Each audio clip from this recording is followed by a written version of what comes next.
تحریر چودھری محمد علی رتولوی صاحب کی ہے۔ مضمون کا عنوان ہے بیوی کیسی ہونا چاہیے۔ مجھ سے سوال کیا گیا کہ بیوی کیسی ہونا چاہیے۔ میں کہتا ہوں کہ کوئی بری بیوی مجھ کو دکھا دے تو میں اس سوال کا جواب دوں۔ میرے خیال میں بیوی خدا کی نعمت ہے اور خدا کی نعمت کبھی بری نہیں ہوتی۔ بیوی کی وجہ سے گھر میں روشنی سی پھیلی رہتی ہے۔ چراغ کے نیچے ذرا سا اندھیرا بھی ہوتا ہے۔ جیسا کہ میں ایک مرتبہ پہلے بھی کہہ چکا ہوں، اگر کوئی نادان مرد ذرا سی تاریکی سے گھبرا کر چراغ کی شکایت کرے تو اندھیرا ہی تو ہے۔ میں اس کا بھی دعوے دار ہوں کہ میں نے آج تک کوئی بدصورت عورت بھی نہیں دیکھی۔ آنکھیں رکھتا ہوں اور دنیا دیکھی ہے، اگر کہیں ہوتی تو آخر میں نہ دیکھتا۔ اس کا ثبوت یہ بھی ہے کہ بدصورت سے بدصورت جو کہی جا سکتی ہے اس کا بھی چاہنے والا کوئی نہ کوئی نکل آتا ہے۔ پھر اگر وہ بدصورت تھی تو یہ پرستش کرنے والا کہاں سے پیدا ہو گیا؟ اس لیلا کا مجنوں کہاں سے آ گیا؟ نہیں صاحب، عورت بدصورت نہیں ہوتی۔ یہ میرا ایمان ہے اور یہی ایمان ہر شخص کا ہونا چاہیے۔ اصل وجہ یہ ہے کہ عورت میں عمدہ ترشے ہوئے ہیرے کی طرح ہزاروں پہلو ہوتے ہیں اور ہر پہلو میں آفتاب ایک نئے رنگ سے مہمان ہوتا ہے۔ یہ ممکن ہے کہ کوئی پہلو کسی خاص شخص کی آنکھ میں ضرورت سے زیادہ چکا چوند پیدا کر دے اور وہ پسند نہ کرے تو اس سے بیوی کی برائی کہاں سے ثابت ہوئی؟ ایک پرانے یونانی ڈرامہ نویس نے لکھا ہے کہ پہلے مرد اور عورتیں اس طرح ہوتے تھے کہ دونوں کی پیٹھ ایک دوسرے سے جڑی ہوتی تھی، اور یہ لوگ راستہ اس طرح چلتے تھے کہ پہلے چاروں ہاتھ زمین پر لگے اور دونوں سر نیچے آگے اور چاروں پاؤں سر کی جگہ ہوا میں رہے۔ اس طرح کے بعد پلٹا کھایا اور چاروں پاؤں کے بل کھڑے ہو گئے اور اس طرح آگے بڑھتے گئے۔ ظاہری بات ہے کہ ایسی حالت میں یہ لوگ راستہ بہت تیز چلتے تھے، اور چونکہ دو دو آدمی ملے ہوئے تھے اس لیے ان کی قوتیں بھی دگنی تھیں۔ دیوتاؤں نے ان کی شورا پشتی کی وجہ سے مشورہ کیا کہ کیا کرنا چاہیے۔ آخر کار یہ صلاح ٹھہری کہ یہ بیچ سے علیحدہ کر دیے جائیں تاکہ ان کی قوتیں آدھی رہ جائیں اور ان کے چڑھاوے دگنے ہو جائیں۔ چنانچہ ایسا ہی کیا گیا۔ تب سے ہر عورت اور ہر مرد اپنا اپنا جوڑا ڈھونڈتے پھرتے ہیں۔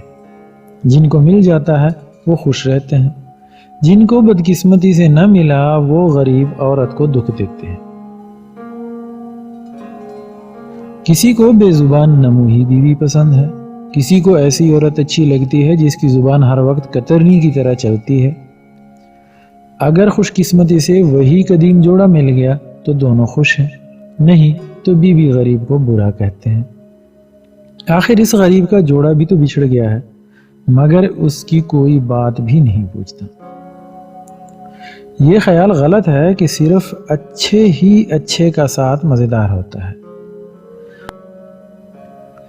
اگر تال میل ہوا اور پرگت مل گئی تو جن لوگوں کو ہم اپنے ذوم ناقص میں برا سمجھتے ہیں ان کی بھی زندگی لطف کی گزرتی ہے۔ آپ نے سنا نہیں، خدا کے فضل سے اترا تھا کیا ہی عرش سے جوڑا، نہ مجھ سے کوئی گرگا ہوگا نہ تم سے کوئی شفتل ہو۔ ہمارے پڑوس میں ایک میاں بیوی رہتے ہیں جن کا جوڑا پوری طور سے مل گیا ہے۔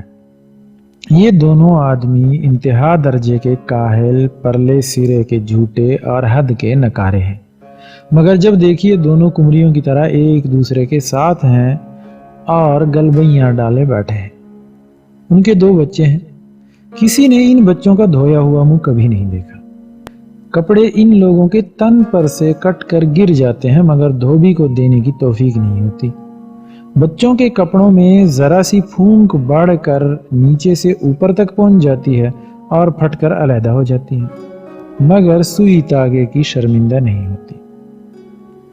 میں نے ایک دن اس عورت سے پوچھا کہ تمہارے میاں تم کو چاہتے ہیں؟ کہنے لگی کہ اتنا چاہتے ہیں کہ کھانا لیے بیٹھے رہتے ہیں مگر بغیر میرے نہیں کھاتے۔ دوسری مثال محبت کی دی کہ کل صبح بٹیر کے شکار کو جا رہے تھے۔ میں نے کہا روز جاتے ہو مگر کبھی ایک پر بھی گھر میں نہ آیا، بس غصے میں ایک ڈنڈا میری پیٹھ پر رسید کیا۔ میں بھی دوپہر تک منہ پھلائے رہی اور نہیں بولی۔ تب دوڑے گئے، تیل کی جلیبیاں لے آئے، تب میں بولی۔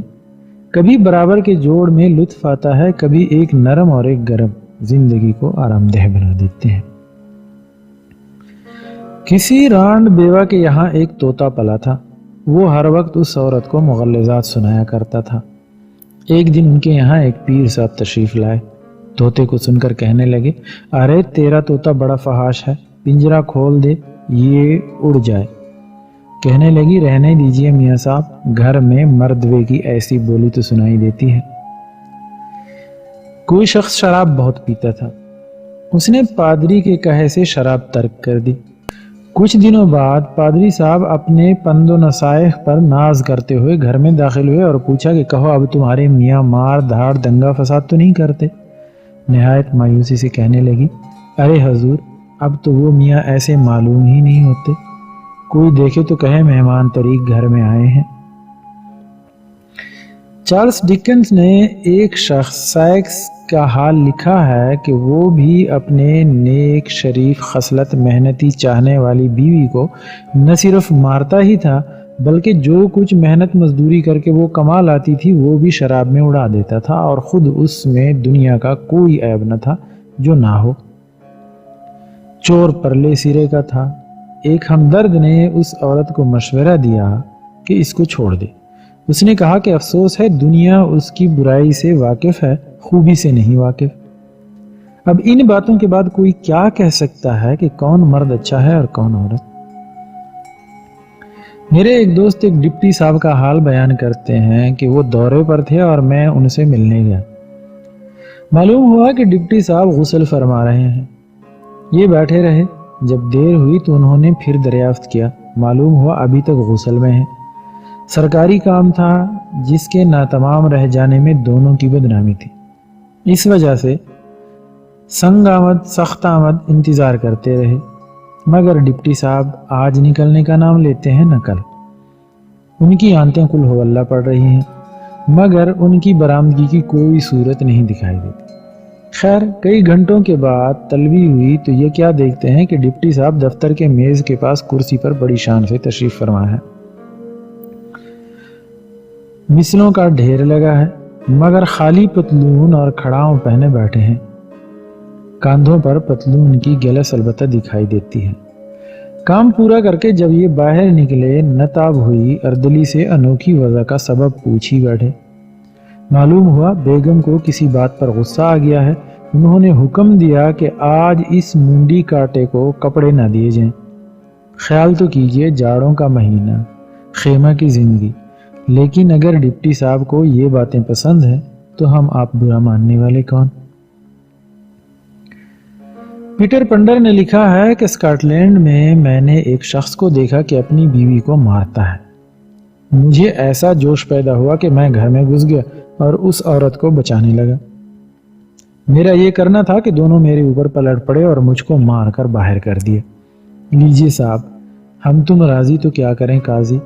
غالب نے کہا ہے، کبھی جو یاد بھی آتا ہوں تو وہ کہتے ہیں کہ آج بزم میں کچھ فتنہ و فساد نہیں۔ کیوں صاحب؟ اگر کسی کو فتنہ و فساد ہی والا شریک زندگی پسند ہو تو ہماری آپ کی پسندیدگی ناپسندیدگی کیا چیز ہے؟ اور کون کہہ سکتا ہے کہ یہ بیوی اچھی اور یہ بری ہے؟ اکثروں کو آس پاس کے گھروں سے اس طرح کی باتیں سننے کا اتفاق ہوا ہوگا کہ ارے یہ ہاتھ تھکے الہی تن تن کوڑ ٹپ کے مچ مچاتی کھاٹ نکلے۔ تب میرے دل میں ٹھنڈک پڑے۔ اڑوسی پڑوسی ادھر ادھر کھڑے نفرین کر رہے ہیں کہ بھئی کیا برے لوگ ہیں، کیا کتے بلی کی زندگی بسر کر رہے ہیں۔ لیجئے صاحب، شور و شغب مٹ گیا۔ میاں نکل کر اپنے کام پر چلے گئے۔ بھی ہمسائی کچھ تو ہمدردی کرنے کے خیال سے اور زیادہ تر ٹوہ لینے کو کھڑکی کی طرف سے اندر داخل ہوئی۔ دیکھا کہ ایک طرف کا گال سوجا ہوا ہے، آنکھوں کی لالی باوجود منہ دھونے کے ابھی مٹی نہیں۔ حال تو سب پہلے ہی سے جانتی تھی، مگر انجان بن کر پوچھنے لگی، اے بہن یہ کیا ہوا؟ جواب ملا، بہن کیا کہیں، آپ ہی لڑے، آپ ہی خفا ہو کر چلے گئے، کھانا بھی نہیں کھایا، یہ دیکھو ویسے ہی رکھا ہے، پان کی ڈبیا بھی نہیں لے گئے۔ دل کڑتا ہے کہ دن بھر بن پان کے رہیں گے، منہ صابن ہو جائے گا۔ لیجئے صاحب، یہ تو گئی تھی کہ وہ میاں کی اگر ایک برائی کریں گی تو ہم 10 کریں گے۔ وہاں رنگ ہی دوسرا دیکھا، اپنا سا منہ لے کر چلی آئیں۔ ایک دوسرے مرحوم دوست کہا کرتے تھے کہ بیوی کے ناز و انداز ہر طرح کے اٹھائے جا سکتے ہیں، لیکن ایک بات ناقابل معافی ہے، وہ یہ کہ یہ لوگ کبھی کبھی مر جاتی ہیں۔ اسی کے مقابل یہ دوسرا لطیفہ سنیے۔ ایک صاحب نے بیان کیا کہ میری بیوی 2 ہی برس کے اندر داغ مفارقت دے گئی۔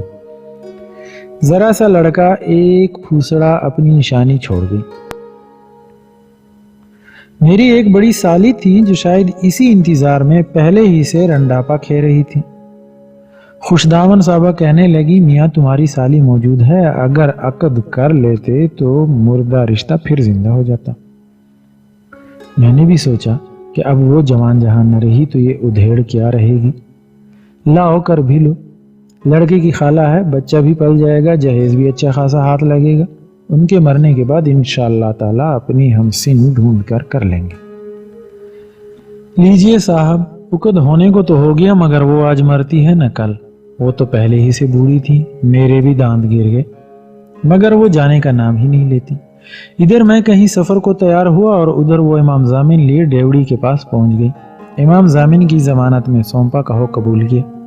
جس طرح پیٹھ دکھاتے جاتے ہو اسی طرح اصل خیر سے واپس آ کر منہ دکھانا نصیب ہو۔ ان صاحب کا بیان ہے کہ بڑی بیوی کے مرنے سے تو مایوسی ہو ہی چکی ہے، میں نے یہ وتیرہ اختیار کیا ہے کہ ادھر انہوں نے امام ضامن باندھا، ادھر میں نے بھی ایک چھیتڑا لے کر ان کے داہنے بازو پر باندھ دیا اور کہنا شروع کر دیا، خدا تمہارے سائے میں ہمیں پروان چڑھائے۔ وہ پوپلا منہ بٹوا سا لے کر ہنسنے لگی، ہٹو بھی تمہاری مذاق کی باتیں کبھی نہ جائیں گی۔ اب ذرا غور فرمائیے، اگر ان صاحب کو کہیں ہم نے صلاح دی ہوتی کہ بڑی سالی سے کر لو تو خدا واسطے کو ہم ہی تو بدنام ہوتے۔ نہیں صاحب، اس معاملے میں یہی ٹھیک ہے کہ اپنی اپنی ڈفلی اور اپنا اپنا راگ۔ مذاق عشق یہ ہے نکتہ چین بن ناصح، نگاہ میری پرکھ میری آنکھ میری ہے، جنہیں نظر نہیں اے آرزو وہ کیا جانے، خزف سمیٹے ہیں یا موتیوں کی ڈھیری ہے۔